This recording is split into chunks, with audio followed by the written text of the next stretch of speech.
በመልካም ለሰው ባደረገው ነገር በሰጠው ገንዘብ ላይ ያ ሰው ደግሞ አሰርቶ ዘንድሮ የማይሰማ ነገር የለም።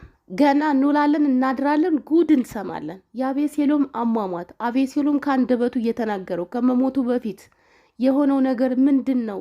ሪከርዱ እንግዲህ እንዳለው ወጥቷል ማለት ነው። ምንድን ነው የተፈጠረው? የሰው ልጅ የክፋት ጥግ። ለሰው ልጅ መልካም አድርጋችሁ እንደዚህ ከሆናችሁ ምንድን ነው የሚባለው? ማለት አላቅም። በጣም ግራ የሚያጋባ ነገር ነው። ዝርዝሩን ይዤላችሁ መጥቻለሁ። አቤሴሎምን እንግዲህ ለማታውቁት የማያውቅ ሰው አለ ብዬ አላስብም። በቲክቶክ ከ577 ሺህ በላይ ተከታይ ያለው ከአቤሴሎም ጋር ስለ ፍቅር በሚል በጣም በርካታ ቪዲዮዎችን ያካፍል የነበረ ገና ወጣት የ22 ዓመት ልጅ ነበር አቤሴሎም ማለት ነው። ታዲያ ምንድነው የተፈጠረው ነገር? ከሰሞኑ ማረፉን ሰምተናል። በድንገት አረፈ ነው የተባለው። ምንም ነገር የወጣ መረጃ የለም ስለሱ ማለት ነው። እንግዲህ አቤሴሎም አሞት እንደነበረ በጣም ታሞ እንደነበረ በጣም በርካታ ነገሮች እየተዘዋወሩ ነው የሚገኘው። ታሞ ታዲያ ሲታመም ሰውነቱ በጣም እየጨመረ ስለመጣ የጉበት በሽታ ነው ብሎ ሙሉ ምርመራ እንዳደረገ እና ምንም አይነት ነገር እንደሌለበት ነው የተነገረው ማለት ነው ከሐኪም ቤት። በጣም በሚያሳዝን ሁኔታ ታዲያ አቤሴሎም ምንድን ነው እንደዚህ ያደረገው? ምንም አይነት ነገር ከሌለበት በድንገት ህይወቱ አለፈ ተብሎ እንደዚህ እንዴ ሊሆን ቻለ? ሰውነቱም ከጊዜ ወደ ጊዜ በጣም ይጨምር እንደነበረ ጓደኞቹም እንደዚሁም ደግሞ ቲክቶክ ላይ ቪዲዮ ላይ ታቸው ከሆነ ይጨምር ነበር ሰውነቱ ማለት ነው። አቤሴሎም በዛሬው ቀን እንግዲህ በራሱ አንደበት በእርግጥ ውርሻዎች ማውጣቷታ በጣም ብዙ ሰዎች እያወጡት ይገኛሉ። አሁን የአሟሟቱ ሁኔታ ማለት ነው። ከመሞቱ በፊት በሪከርድ ያስቀመጠው ቀስ ብሎ ነው የሚያወራው እንግዲህ የሆነ ከአንድ ከጓደኛው ጋር እያወራ በጣም ብዙ ሪከርዶች ወጥተዋል። ከአንድ ጓደኛው ጋር እያወራ ምንድነው ሲል የነበረው በጣም አሞኝ ከሞት አፋፍ ነው የተመለስኩትኝ። አሁን ግን በጣም ደህና ነኝ እግዚአብሔር ይመስገን። አሁን ላይ ቪዲዮ መስራት እንፈልጋለን እና ክሬት እስቲ አንዳንድ ነገሮችን እናርክ፣ ስለምን እየሰራሽ ነው እንገናኝ ምናምን እያላት ነበር ከጓደኛው ጋር። እና ለምንድን ነው ያልነገርከኝ? እንደዚህ አሞ ታዲያ እመጣ አልነበሩ አብረን እናሳልፍ አልነበር ምናምን እያለችው፣ አሁንማ እኮ ደህና ነኝ በቃ ተጨናነቂና ቪዲዮ ልሰራ አሁን እንደዚህ ለውጣ ነው ምናምን እያላት ነበረ። አሁን ደግሞ አዲስ የወጣው ቪዲዮ ምንድን ነው?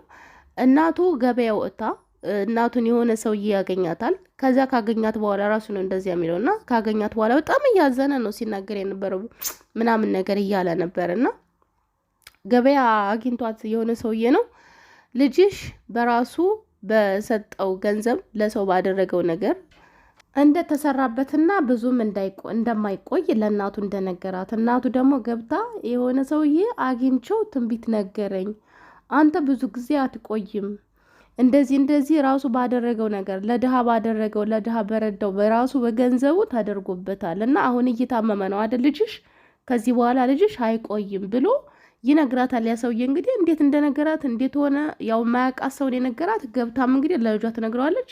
እሱ ነው ራሱ አቤሴሎም ሪከርድ ያደረገው ማለት ነው። ነገር በጣም ብዙ ሰዎች እያወጡት ይገኛሉ በአሁን ሰዓት። እንደዚህ በራሴ ነገር እንደተደረገብኝና ብዙ እንደማልቆይ ለእናቴ ተነግሯታል ብሎ ሪከርድ ያደረገው ነገር ማለት ነው። ራሱ በጣም አዝኖ ከንፈሩን እየመጠጠ ነበር ሲናገር የነበረው እዚህ ጋርና ምንላችሁን አሁን ላይ በጣም ብዙ ሰዎች ድንገት ህይወታቸው እያለፈ ነው ያለው። በጣም ብዙ ሰዎች ማለት ነው። በአንድ ጊዜ ብቻ ባህር ዳር ላይ ወደ 5 ዶክተሮች ናቸው ድንገት ህይወታቸው አለፈ። በሽታቸው ምንድን ነው? እንዴት ታመሙ? እንዴት ሆኖ አይታወቅም። ድንገት ግን ህይወታቸው አለፈ የሚባሉ ሰዎች በጣም ብዙ ናቸው አሁን ላይ። በጣም አቤሴሎም ላይ እንግዲህ የሆነ ጊዜ ለልደቱ ሰርፕራይዝ ሲደረግ አይታችሁ ከሆነ ምንም ይሄን ያህል የሚያስቀና ኑሮ እንኳን አይደለም የሚኖሩት። ቆርቆሮ በቆርቆሮ ነው ውጭ እንኳን አጥሮ የነበረው። እውነት ለመነጋገር ግን ሰው ስንቸገር ብቻ ነው የሚወደው። ስንቸገር አበሻ ስንተቸግረን እስከለመን ነው 1 ብር 2 ብር ለመጣር ችግር የለበትም። ከጣረ ለመለወጥ ከሙከረ የሆነ ነገር ካለው እንደገናም ደግሞ ከፊቱ የሆነ እድል እየመጣለት እንደሆነ የሆነ ሰው ስናቅ ደስ አይለንም። በእውነት በጣም ምንበለጥ ይመስላል። በጣም እንቀናለን። ውስጣችን ያልሆነ ነገር ያድራል ብዙ ነገር እና በጣም ነው የሚያሳዝነው። አቤሴሎም አሁን ይሄንን ሪከርድ አድርጎ ለምን አስቀመጠው? ብዙዎች ጥያቄ እየፈጠረባቸው ነው ያለው። ለሌሎቹ ትምህርት እንዲሆን ይሆን ወይ?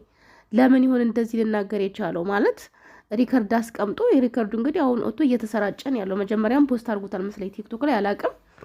ብዙ ሰዎች አሁን ላይ እየተቀባበሉት ነው ያሉት። በወቅቱ ግን በጣም ብዙ ሰዎች ጥያቄ የፈጠረባቸው እንዴት ነበር የሆነው? እንዴት ሊሆን ቻለ? ይሄ ልጅ ምንም ነገር እንግዲህ ምርመራም አድርጎ ምንም ነገር ሰውነቱ የለበትም። ሰውነቱ ግን ከቀን ወደ ቀን እየጨመረ እየሄደ ነበር። እሱም በዚሁ ሰግቶ ጉበት ይዞኝ ሆኖ በሚል ሁኔታ ሙሉ ምርመራ አድርጎ እንደነበረና ምንም ነገር እንደሌለበት አስባችሁታል? የሰው ልጅ የክፋት ጥግ፣ የሰው ልጅ የተንኮል ጥግ ማለት ነው። ምንም በቃ በጣም በጣም አበሻ በጣም ከባድ ነው። የትኛውን ቦታ አሉ የተባሉ አንዲት ኢትዮጵያ ውስጥ እንግዲህ ጥቁር አንበሳ ስፔሻሊስት ሰራ የነበረች ልጅ በጣም ጎበዝ የነበረች ለኤችአይቪ ኤድስ መድኃኒት ይዤ መጥቻለሁ በቅርቡ ነገሮችን እናገራለሁ ምናምን ስትል ማን እንደገደላት ምን እንደተፈጠረ ሳይታወቅ ህይወቱ አለፈ። ቤተሰቦቿም ለአንድ ሰሞን አለቀሱ። የኢትዮጵያ ሕዝብ ለአንድ ሰሞን ፍትህ ጠየቀ። ፍትህም አላገኘችም፣ ምንም አላለችም። ደሟም ደመ ከልብ ሆኖ ቀረ ማለት ነው። ስንት ናቸው አሉ የተባሉ ለሀገር ይበቃሉ የተባሉ ለሀገር ለህዝብ ተስፋ የተደረጉ ሰዎች ምን እንደሚሆኑ ሳይታወቅ ምን እንደሚሆኑ ደግሞ በጣም የሚያሳዝነው አሟሟታቸውም አይነገርም። ማነው እንደዚህ ያደረጋቸውም አይነገርም። ፍትህም አያገኙም። እንደዚሁ ነገሩ ተድበስብሶ ነው የሚቀረው ማለት ነው። እና በጣም ነው የተገረምኩት በአቤሴሎም ጉዳይ ማለት ነው። አንደኛ ራሱ እንደዚህ ሪከርድ አድርጎ ማስቀመጡ።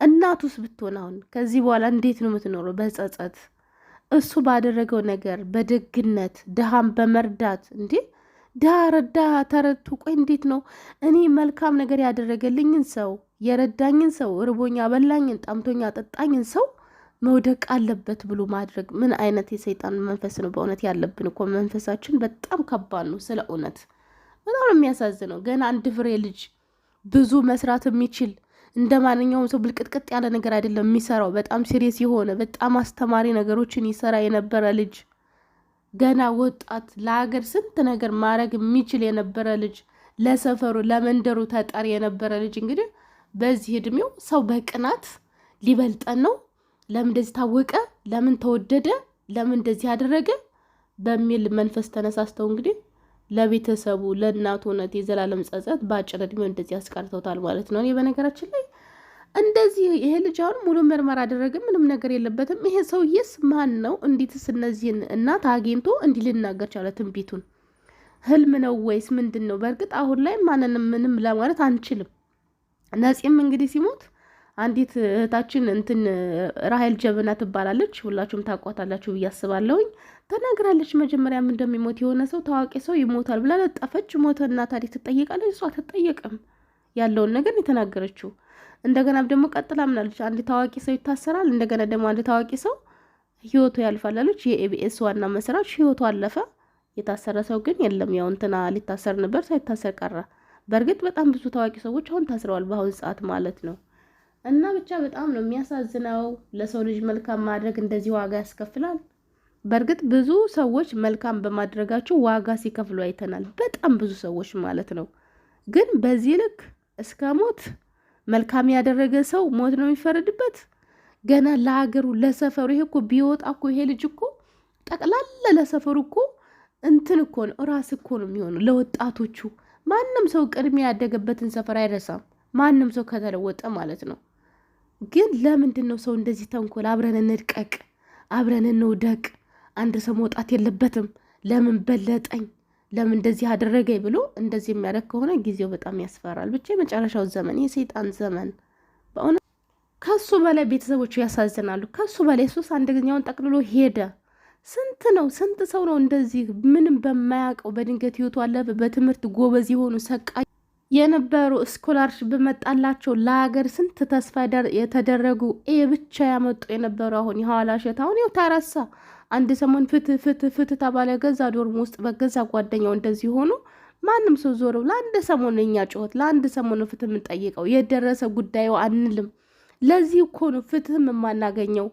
ሁሉም ነገሩ በግድየለሽነት ቤታችን እስከሚመጣ ድረስ የምንጠብቀው ማለት ነው።